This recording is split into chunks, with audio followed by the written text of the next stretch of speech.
Hello viewers, இன்னைக்கு நம்ம பார்க்க போறது One Piece episode 841 part 2.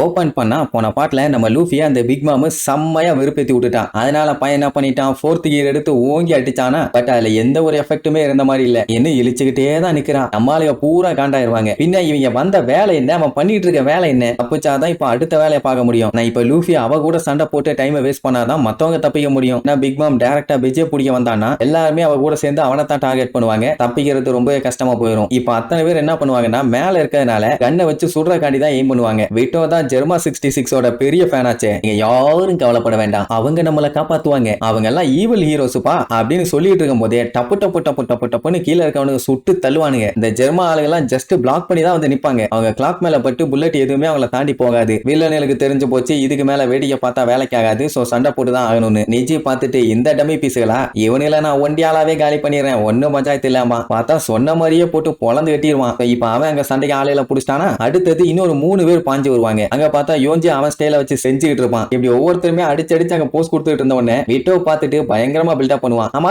கேட்க மறந்துட்டேன், நீங்க எல்லாம் பவர் ரேஞ்சர்ஸ் பாத்திருக்கீங்களா? பார்த்திருந்தீங்கன்னா எந்த பவர் ரேஞ்சர் பிடிக்கும், அதுல எந்த ரேஞ்சரை பிடிக்கும்னு கீழே கமெண்ட் பண்ணுங்க. அப்படி இல்லன்னா ஜெர்மா 66ல யாரை பிடிச்சிருக்குன்னு கீழே கமெண்ட் பண்ணுங்க. வேணும்னா ரெண்டையுமே கமெண்ட் பண்ணலாம், தப்பே இல்ல. அதே நேரம் இச்சிஜி ஒரு பயங்கரமான ஆளை போட்டு திருக்க விட்டுட்டு இருப்பான்னு வைங்க. இப்படி ஜெர்மாவை தாண்டி யாராலையும் போக முடியல, அவனுக்கு அந்த அளவுக்கு பவர்ஃபுல்லா இருக்கானுங்க. சரி ரைட்டு, பஞ்சாயத்து ஓவர், எப்படியாச்சும் தப்பிச்சிடலான்ட்டு பார்த்தா அப்பதான் அந்த ஓவன் மண்டையை வருவான். எவ்வளவு தைரியம் இருந்தா எங்க அம்மாவை எதிர்த்து நீ வேலை பார்ப்ப, உன்னை நான் சாகுற வரைக்கும் எரிக்க போறேன்டான்னு ஓங்கி குத்த வருவான். ஆக்சுவலா ஒருத்தர் டவுட் கேட்டிருந்தீங்க, ஓவனுக்கும் அக்கைனுக்கும் ஒரே பவரானு. இல்லவே இல்ல. அக்கைனு வந்து லாவா, பாடியில இருந்து லாவா ப்ரொடியூஸ் ஆகும். ஆனா ஓவன் அப்படி இல்ல, இவன் ஹீட் பண்ணுவான். அவனோட பாடியை எவ்வளவு வேணாலும் அவனால ஹீட் பண்ண முடியும். அக்கைனு மாதிரி அந்த நெருப்பு குழம்பெல்லாம் வர வச்சு அடிக்க முடியாது. அப்படி இவன் கூட கம்பேர் பண்ணீங்கன்னா கண்டிப்பா அக்கைனு தான் பவர்ஃபுல். அவன் என்ன பண்ணுவான், பாடியை பயங்கரமா ஹீட் பண்ணி ஓங்கி பிஜி அட்டிக்க வருவான். அவ்வளவுதான், சோலி முடிஞ்சுன்னு முடிவு பண்ணும்போதுதான் இடையில யோஞ்சி வந்து தடுத்து காப்பாத்திடுவான். ஆக்சுவலா எரிச்சு கொள்றான்னு சொன்னால நான் இருக்கிற வரைக்கும் அது நடக்காதுன்னு சொல்லி மாத்தி மாத்தி பஞ்சு வைப்பானுங்க. ரெட்ரோவா அட்டாக் பண்ணும்போது அவன் ஸ்வாடியே அவன் உருகிட்டான்.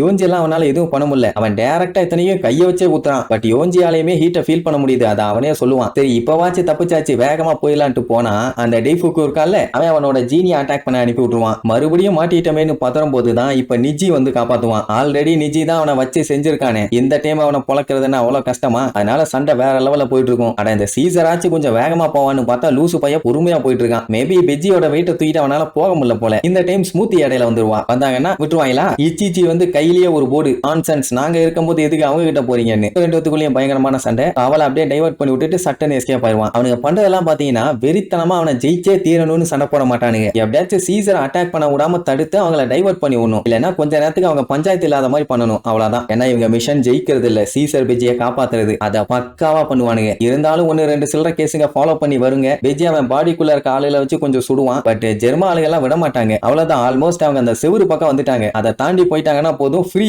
Free free. அதுக்கப்புறம் எந்த ஒரு பஞ்சாயத்து இல்லைன்னு ஒரு நம்பிக்கை. இவங்க இருக்கிறதே எனிமியோட டெரிட்டோரியில. இந்த செவுத்தை தாண்டினா மட்டும் ஐயோ போயிட்டாங்களேன்னு என்ன விடவா போறாங்க லூசு பைய சீசரு. இதை பார்த்த பெரஸ்பரம், செவுரு தம்மா கூட்டி இருந்தவன தானே நீ ஈஸியா போயிருவேன், இந்தா இப்ப செவுத்தை கட்டிடுறேன்னு பெரிய சைஸுக்கு கட்டுவான். என்னடா இவ்வளவு நேரம் கண்ணு பூசிட்டு இருந்துச்சு, இப்ப இருட்டாகுதுன்னு பார்த்தா அந்த கேண்டி தான் வெறித்தனமா வளர்ந்து நிக்கும். இருந்த லாஸ்ட் ஹோப்பும் போச்சா, என் வாழ்க்கையில எனக்கு ஃப்ரீடமே இல்லையாடா, ஏன்டா ஒவ்வொருத்தரும் இப்படி உசுர வாங்குறீங்கன்னு புலம்பி தள்ளுவான். நீ பாட்டுக்கு ஸ்ட்ரெயிட்டா போ, மிச்சம் அவங்க பாத்துக்குவாங்கன்னு பெஜி சொல்லுவான். சொன்ன மாதிரி அவனுக்கு 3 பேரும் சும்மா ரவுண்டு கட்டி வந்து ஒரே அடி. அப்புறம் சீசரை பார்த்துட்டு நீ பாட்டுக்கு போமானுங்க. இன்னும் அந்த செவுரு அப்படியே தான் இருக்குது. அடா போடாமாங்க. பார்த்தா பட்ட பட்ட பட்ட பட்டன்னு உடஞ்சு அப்படியே சில்லு சில்லா திருச்சிரும். சீசர் கத்திட்டே போவான், ஜெர்மா 66 தெய்வமே எங்களை காப்பாத்திட்டீங்கன்னு ஆனந்த கண்ணீர். இப்ப இவங்க எவ்வளவு தூரத்துக்கு தள்ளி போறாங்களோ அந்த அளவுக்கு இவங்க எஸ்கேப் ஆகிற சான்ஸ் அதிகமா இருக்குது. அதனால விட மாட்டேன்னு பிச்சுக்கிட்டு போவான். உள்ளுக்குள்ள இருந்து நம்ம ஆளுகெல்லாம் சேரப் பண்ணிட்டு இருப்பாங்க. அப்படியே கட் பண்ணா அந்த லோன் ஷார்க் இங்க காட்டுறாங்க. அந்த கிறுக்கு பையன் இன்னும் அந்த டமேட்டோ பாக்ஸை தான் பாத்துக்கிட்டு இருக்கான். அது ஒரு அண்டர் சி ட்ரெஷர்.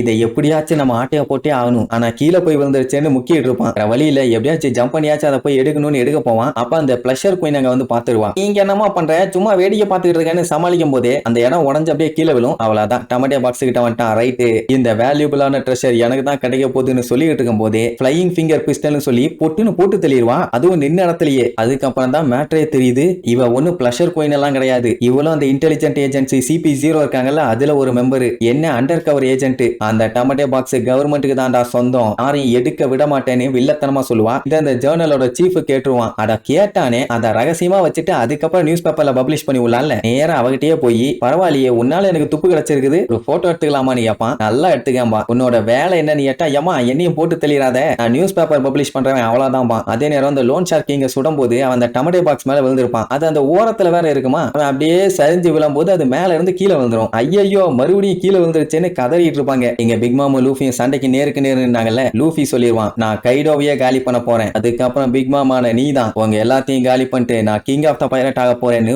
ஓங்கி அடிப்பான். அவ கேஷுவலா தடுத்து எனக்கு இதெல்லாம் ஒண்ணுமே இல்லன்னு அவளோட ஹாக்கி பவர் யூஸ் பண்ணி ஒரு அடி அடிப்பா. 4th கியர்ல இருந்தவன் பஞ்சர் ஆகி அப்படியே மட்டையாயிருவான். அவ சிரிப்பா, அட பொடிப்பாயில, கைடோவை என்னாலேயே ஜெயிக்க முடியல, நீ எல்லாம் ஒரு சப்ப பீஸ், உன்னால ஜெயிக்க முடியுமா? எவ்வளவு தைரியம் இருந்தா என்னோட ஏரியாவையே நீ ஆட்டைய போட நினைச்ச, உன்னை நான் கொல்லாம விட மாட்டேன்னு கொலவெறியோட ஓடி வருவா. அவ ஒரு ஸ்டெப் எடுத்து வச்சாலே நம்ம ஆளுங்க 10 ஸ்டெப் எடுத்து வைக்கணும். ஓடி வந்தான்னா அப்ப யோசிச்சு பாருங்க. அதனால லூஃபி தூக்கிட்டு சஞ்சி வெறித்தனமா ஓடுவான். அப்பதான் நம்ம வின்ஸ்மோக் என்ட்ரி கொடுத்து, ஏ பிக் மாமு, நீ எங்களோட கனவு ஆசை லட்சியம் எல்லாத்தையுமே நாசம் பண்ணிட்ட, நாளை எங்களோட ஹோம்லேண்ட்ல எங்களால கால் வைக்கவே முடியல, அதனால உன்னை நான் சும்மா விட மாட்டேன்னு அவனோட ஸ்பியரை வச்சு ஓங்கி ஒரு அடி அடிப்பான். ஒண்ணு ஆகாது. அடுத்து அவனை புடிய வருவா, ஜஸ்ட் மிஸ்ல எஸ்கேப். உன்னை நான் எவ்வளவு நம்பினேன், 300 வருஷம் பகை, எங்க கிங்டமோட ஆசையவே நீ செதச்சிட்ட, என்ன நினைக்கும் போது எனக்கே கேவலமா இருக்குன்னு அழுதுகிட்டே போய் கண்டமே நீ அட்டாக் பண்ணுவான். லூஃபி 4th இயர் எடுத்தே அவளை ஒண்ணும் பண்ண முடியல. இவன் இவனோட டெக்னாலஜி வச்சுட்டு அவளை என்ன பண்ண போறான்? அலேக்கா அவனை பிடிச்சி, கண்ணா நீ பேசாம செத்து போயிரு, ஏன்னா அதுக்குதான் உன்னை ஆக்சுவலா நான் இங்க கூப்பிட்டதே, நீ மட்டும் செத்துட்டீனா நான் உன்னோட சயின்டிபிக் டெக்னாலஜி எல்லாத்தையுமே யூஸ் பண்ணிக்குவேன், அதுக்கப்புறம் இந்த உலகத்தை நான் பீஸ்ஃபுல்லா வச்சுக்குவேன்னு சொல்லி